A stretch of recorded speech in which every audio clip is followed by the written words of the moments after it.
ตอนนี้ได้มาต่อกันนะครับคือทำไมเสียงมันไม่มีวะ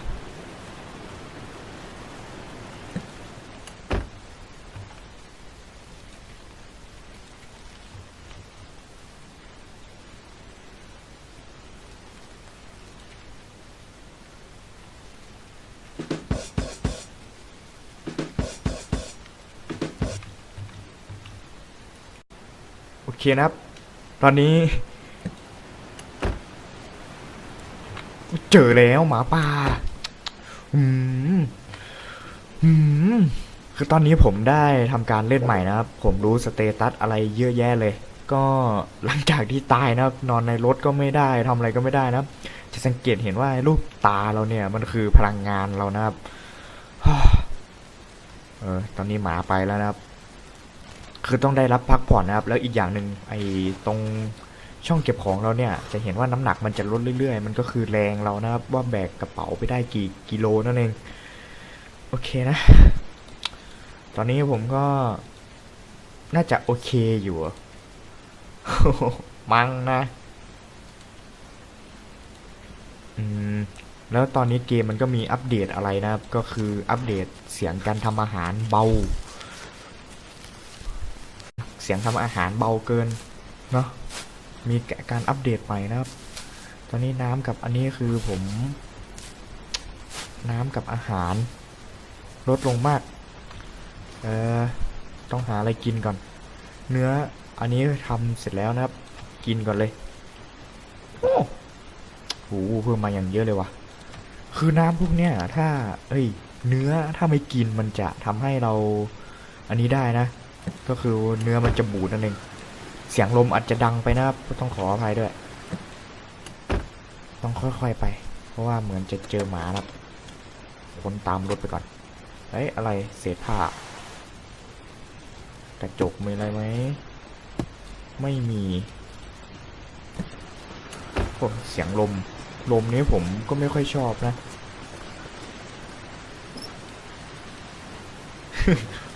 ระแวงหมาวะโอ้โอ้ยว่างเปล่าวอตอะไรอะไม่เจอเปิดอาจจะมืดไปนะครับแต่ผมก็ยังมองเห็นอยู่นะครับกระบอกหลังนี่ไงอุ้ยอะไรถุงมือดวงดีไปไหมถุงมือนะครับอันนี้อุณหภูมิปุ๊บเท่านี้นะครับตามที่เห็นเอ่อ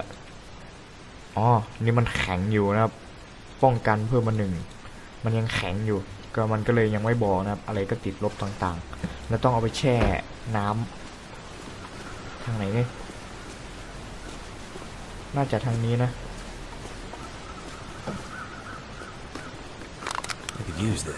ใจว่ะได้ยินเหมือนเสียงหมาเจออะไรวะปิดไปเฮ้ยกระดาษหนังสือพิมพ์วิทยุค้นแป๊บว่างเปล่านะจุดนี้ไม่มีอะไรเลยประตูหลังดูสิเฮ้ยก็ออกจากรถเลยวิ่งได้นะครับการวิ่งเนี่ยผมสังเกตเห็นว่าถ้าเวลาวิ่งทางชันหรือเป็นดอยนะครับกรุณาอย่าให้วิ่งนะครับมันจะทำให้ขาเราแพงได้เดี๋ยวขามันจะเจ็บนะทางที่ดีอย่าวิ่งเลยเกมเนี้ยถ้าไม่จำเป็นเดินเอาดีกว่าเบาะหลังก็ไม่มีอะไรได้ยินเสียงเหมือนหมาป่าร้องว่ะ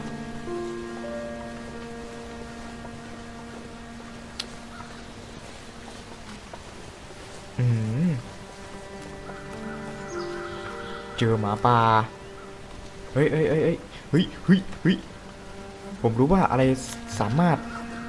ทำร้ายหมาป่าได้เดี๋ยวแป๊บนี่แฟร์นะผมก็ว่ามันให้มาทำไมมันสามารถไล่หมาป่าได้นั่นเองถ้าเราเจอมีรถอยู่ด้านหน้าคันหนึ่งหมาเมื่อกี้มันอยู่ตรงนี้หายไปไหนอ๋อเจอละเสียงเรา แรงเราอุณหภูมิก็ตกลงเรื่อยๆนะครับมันเห็นเราหรือเปล่าวะ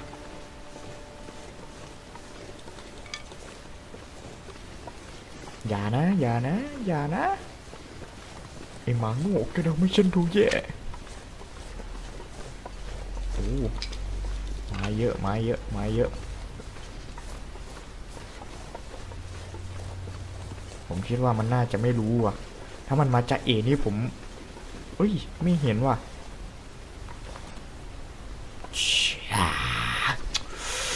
รอดมาได้ด้วยดีนะครับมันตามผมบ่อยมากตายกับมันมาเยอะมากเจอรถโอ้โหโอ้โหแม่งร้องเป็นฝูงเลยว่ะเสื้อน้ำแต่ตอนนี้ของผมจะเต็มอ่ะถ้าของเต็มนี่มันจะทำให้เราอะไรวะเดินช้าลงนะครับแป๊บนึงเสื้ออันนี้น่าจะแข็งอยู่นะครับโอ้เป็นเสื้อที่หนามากคือทำอะไรไม่ได้นะมันเพลียมากอยากนอนใจเย็นไว้รุ่นมันเช้าอยู่เลย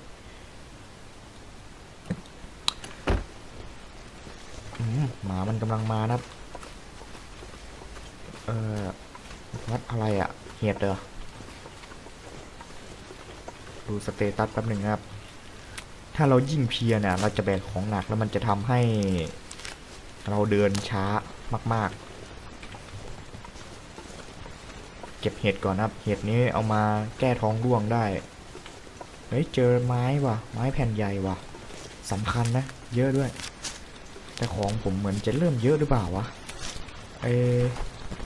23 กิโลสติ๊กทิ้งไว้สัก7 อันนะ7 อันโอเคนะครับจะได้เบาลงเก็บมาสัก10 อันอันเนี้ยไม้เนี่ยสำคัญมากเป็นปืนชั้นดีโอ้จัดไปผลของกุหลาบมาเยอะไหมเฮ้ยผมเข้ามาตรงนี้หมามันมาจะเอกับผมหรือเปล่าวะไม่ใช่มาอยู่ตรงหน้านะอ๋ออยู่ตรงนั้นชานิ้วหมดแล้วใจเย็นใจเย็นใจเย็นต้องไปทางไหนวะเนี่ย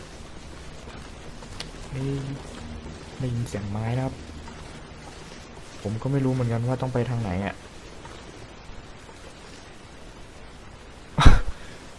ขออภัยด้วยเมื่อกี้ผมฟังเสียงนะ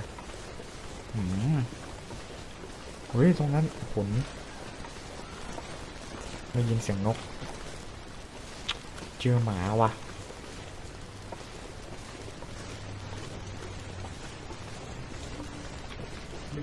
ผมคิดว่ามาทางนี้ว่ะ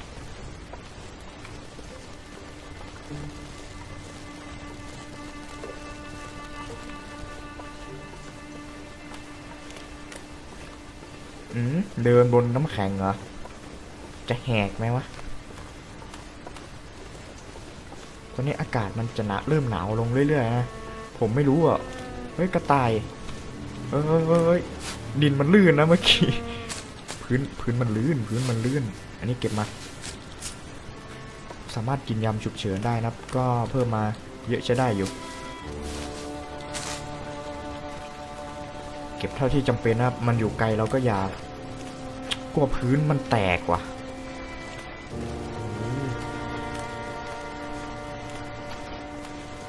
เสียงเพลงก็บิวเหลือเกินอุณหภูมิลดต่ำลงเรื่อยๆเลยนะครับต้องรีบเร็ว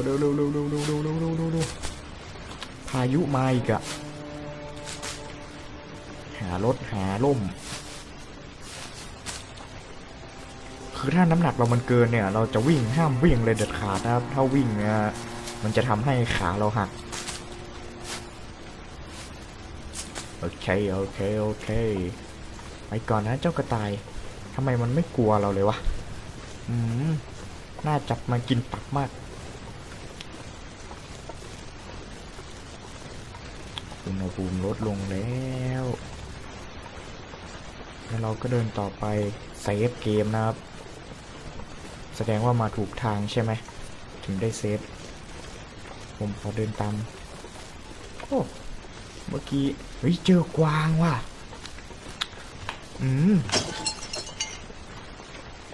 กับอะไรอะตรงด้านหน้าเหมือนจะเห็นมันเป็นบ้านเฮ้ยกระต่ายตอนนี้ผมไม่ต้องการกระต่ายนะผมต้องการเข้าบ้านด่วนเลยใช่แล้วกระท่อมเล็กๆโอ้ผมไม่วิ่งดีกว่าอันตรายเสียงอะไรอะเหมือนมีใครเดินด้านล่างเจอหมาว่ะเลือดลดแล้วหนาวจริงเลยขอนอนพักสักแป๊บได้ไหมแป๊บหนึ่งน้องพี่จะถึงแล้วตรงนี้อะไรอะแป๊บหนึ่ง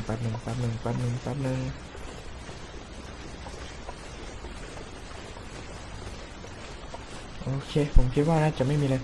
Open a door เข้ามาอยู่ในบ้านแล้วนะครับ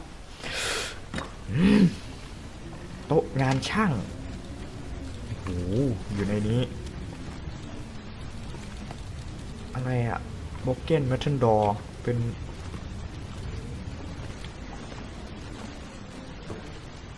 ผมขอจุดไฟได้ไหมไม่สามารถจุดในนี้ได้ทำไมอะ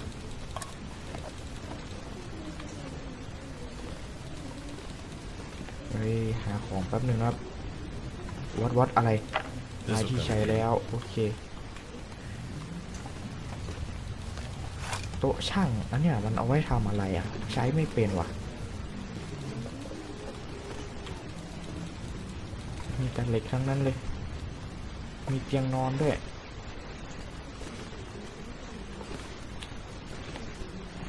อะไรเฮ้ยWonder if this is any good to eat. มองไม่เห็นเลยวะ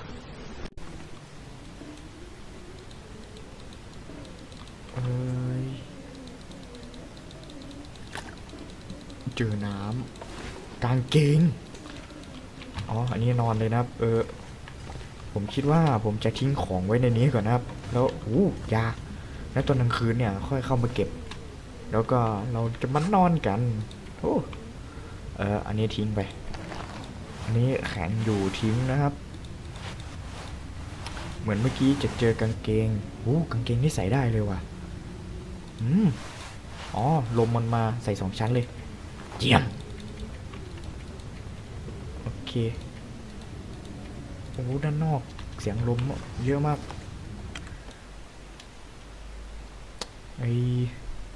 ผมคืออยากทำอาหารไม่มีอะไรมากแหละนี่เอามาตั้งได้ไหมตรงนี้เลยโอเคใช้ดอกนี้แหละสติ๊กเอาไม้นี่อันนึงนะ1 ชั่วโมงไปเลยเกือบอยู่รอดละมาดีรอบนี้มาดีนะครับประเด็นขอจุดไฟแล้วให้ติดอย่าเฟลนะผมอยากรู้มันอัปเดตจริงหรือเปล่านะเพราะว่ามันอัปเดตมาบอกว่าจะทำให้เสียงในการทำอาหารจะมีเสียงแบบดีขึ้นอะไรอย่างนี้แล้วก็แก้บั๊กต่างๆนะครับแต่ไม่มีอะไรเพิ่มมาใหม่แค่แก้บั๊กเฉยๆเรียบร้อยคุกทำแล้วอันนี้แลวาง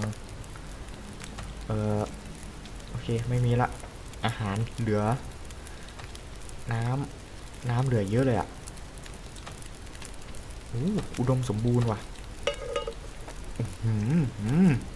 น้ำส้มขันกินสดๆไม่ดีเหรอ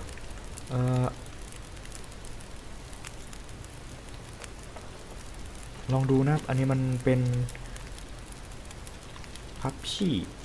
ลองดูเป็นมันไม่มีแสดงว่าต้องเอามาทำอาหารกำลังเปิดเฉยเลย โอเคระหว่างนี้ผมก็จะมาหาอะไรพวกนี้รอนะครับ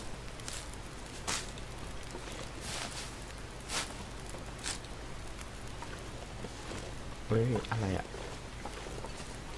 รถเข็นวันนี้ โอ้ต้องมีขวานคือวันนี้ผมคิดว่าผมจะขอนอนพักตรงนี้นะครับเตาผิงว่ะ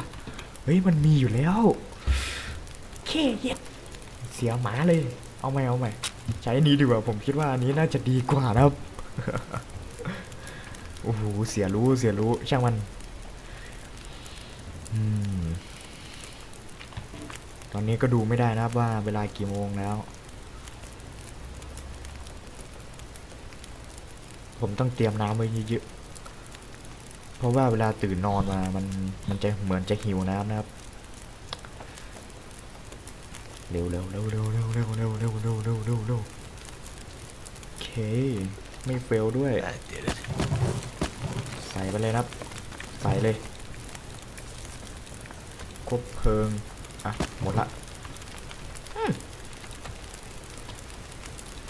ผมจำได้ว่าผมมีแก้ว2 แก้วนะนั่นไงต้มโอเคเป็นฟืนไปนะอันนี้เหลืออีก40 นาทีกับ7 นาที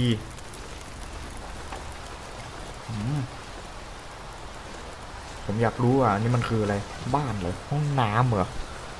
เก็บได้ไหมเปิดได้ไหม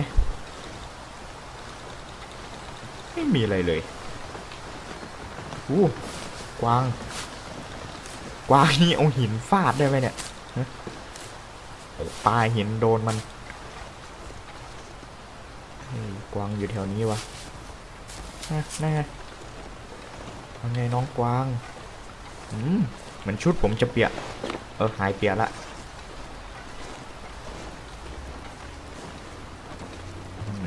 ผลเบอร์รี่ก็ถือว่าเยอะนะครับเอาแล้วแรงหมดสีแดง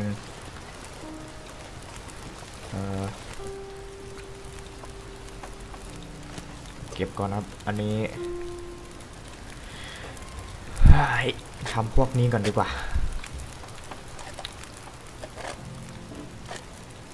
เดี๋ยวร้อยตอนนี้ยังเช้าอยู่เลยอ่ะ1 ชั่วโมงกับ30 นาทีแล้วเนื้อเราอ่ะ24 นาทีโอเคกลับมานี่ทันอยู่นะครับผมคิดว่ามันยังเช้าอยู่นะ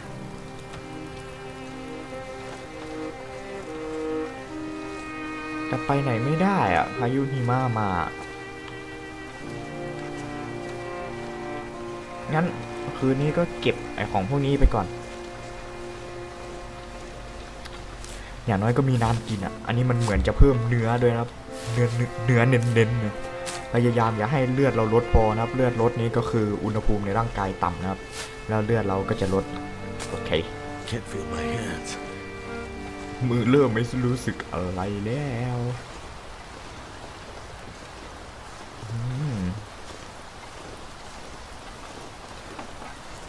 แก้วน้ำมันมีเฮ้ยอะไรอ่ะเปิดได้ไหมไม่ได้นะครับ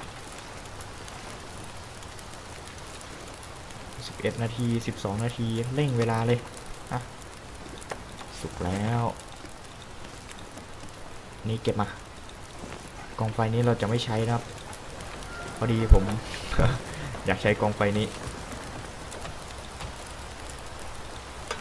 ต้องงั้นอันนี้ทำซุปอ่ะเผื่อไว้ซุปเห็ด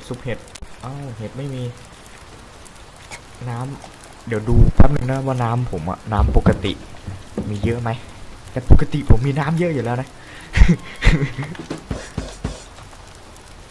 1.9 ลิตรน้ำผลกุหลาบทำไมมันคนละสีวะชาผลกุหลาบ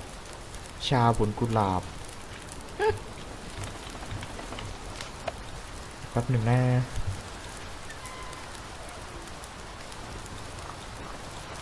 อ๋อ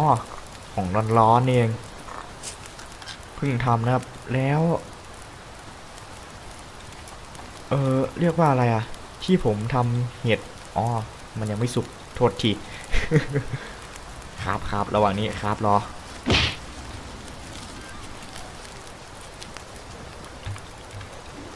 เหลือ19 นาทีเซฟ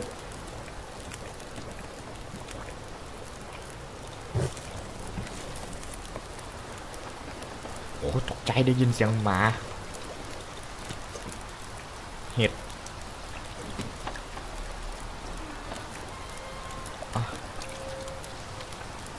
ขนลูกพีชนะครับ ตอนนี้ผมกลัวหมาว่ะทำไมรู้สึกระแวงหมาอะไรขนาดนี้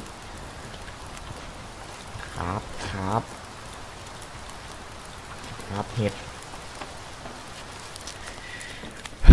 อาหารนี้ผมยังไม่ต้องกินก็ได้นะครับโอ้ผลเบอร์รี่อย่างเยอะ งั้นระหว่างนี้ผมขอกินแบบร้อนๆเลยดีกว่า นี่อืมอุณหภูมิเต็มนะครับ ร้อนเลย เห็ดลิ้นจือทำแม่งเนี่ยเวลาของสุกได้ยินแบบเดือดเลย อันนี้ก็คือเอามาอุ่นนะครับ โอเค ผมว่าทำอะไรวะ ครับ ลืมเนี่ยเหลือเยอะมากทอดผ้า ครับนี้ก่อนดีกว่า ผมจะนอนก็ต่อเมื่อผ้าที่ตกดินอ่ะ มันจะได้คุ้มนี่ไงน้ำเดือด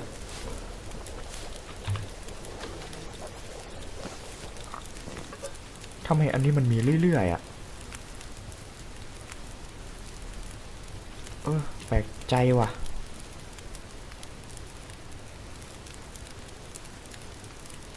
ผมงงจริงนะ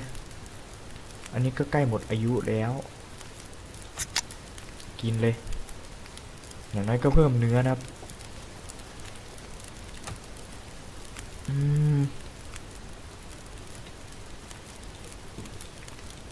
รู้สึกแปลกๆ มีถั่วและอะไรบางอย่างดูเหมือนจะเป็นเนื้อหมูเฮ้ยเป็นเนื้อหรือเปล่า ผมก็ไม่แน่ใจ อันนี้ทำแล้ว อันไหนใกล้บูดมั่งผมจะค่อยๆกินอันนี้นะครับ1 ชิ้นดูของมีอะไรบ้างโอเคพยาบาลชาพวกนี้ก็มาอยู่ในหมวดพยาบาลนะปืนไม่มีเลย20 นาทีกองไฟลิกไปให้หมดเลยนะตอนนี้ระหว่างนี้ไปหาไม้ดีกว่าเหมือนหิมะจะหยุดแล้วนะไปได้ไหมไม่ได้ใหญ่เกินเอาเนี้ได้ไหมไม่ได้วะตกใจไม้มันมีแต่ไม้ใหญ่ๆวะวิ่งไม่ได้นะแรงไม่มีกดแรงมันไม่มีเดินห่างไม้แป๊บคืนนี้อาจจะช้าหน่อยนะอาจจะสคิปเลยก็ได้ไม่แน่ใจคือวันนี้ผมไม่อยากถ้าเดินไปอ่ะอีกสักแป๊บหนึ่งก็น่าจะตอนกลางคืนแล้วแหละผมเลยตัดสินใจอยู่ตรงนี้ก่อนดีกว่า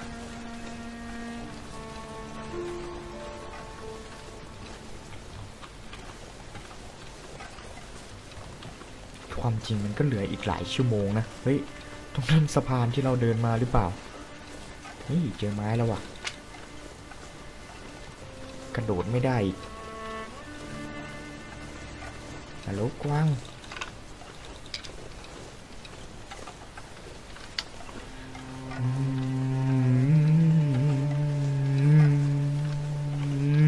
เสียงมันเศร้าทำไมมาเมื่อกี้มันไม่เจอฮะ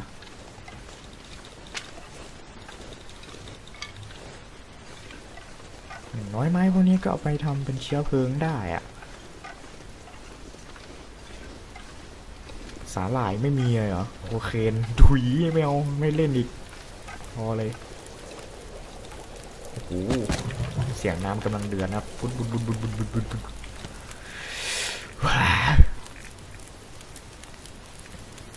ทำนี่ต่อเดี๋ยวเข้าไปหลับเลยดีกว่า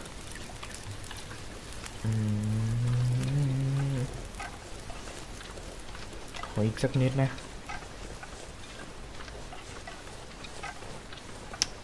ขอมาเก็บไม้ด้านล่างตรงนี้แป๊บหนึ่ง พื่อเอามาเป็นเชื้อเพลิงสำหรับวันพรุ่งนี้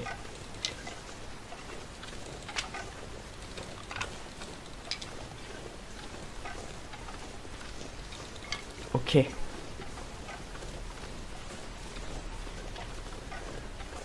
เราจะนอนละเก็บพลังงานให้ได้เยอะๆนะนอน12ชั่วโมงไปเลยแล้วเดี๋ยวพรุ่งนี้เราเจอกันอะไรวะเหมือนเป็นแก๊สเด้อทำไม่ได้วะเร่งเลยเก็บเราจะเข้าไปข้างในกันแล้ว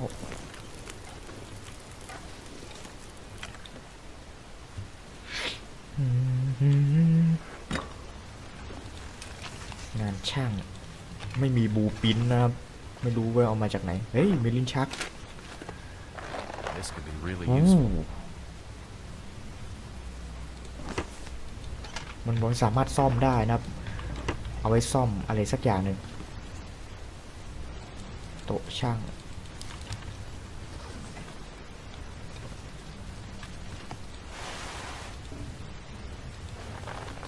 โอเคเหมือนเมื่อกี้ผมจะทิ้งไว้ดูแป๊บหนึ่งเหมือนจะเป็นเสื้อตัวนี้ยังแข็งอยู่เลยอะคือมันต้องเจอความร้อนนะแต่คือในนี้อาจจะไม่ร้อนก็ได้ผมกดทิ้งไว้ตรงนี้ก็แล้วกันทิ้งใหม่ทิ้งไปก่อนนะครับถุงมือทิ้งแล้วผมก็ลืมไปเสียงอะไรวะเอาไส้ทิ้งนะครับนี่ต้องทิ้งไว้5 วันอ่ะมันบอกอ่ะ นี่ไงเนี่ยมันเอาไว้ซ่อมโอเคหลับเลยนะครับมันก็จะบอกว่าแคลอรี่จะได้มาเท่าไหร่อะไรยังไง10 ชั่วโมงนอน แม่งนอนตั้งแต่หัววันอาจจะมืดหน่อยนะครับหลับต่อเมื่อกี้หลับ8ใช่ไหมหลับอีก4อะจะได้ครบ12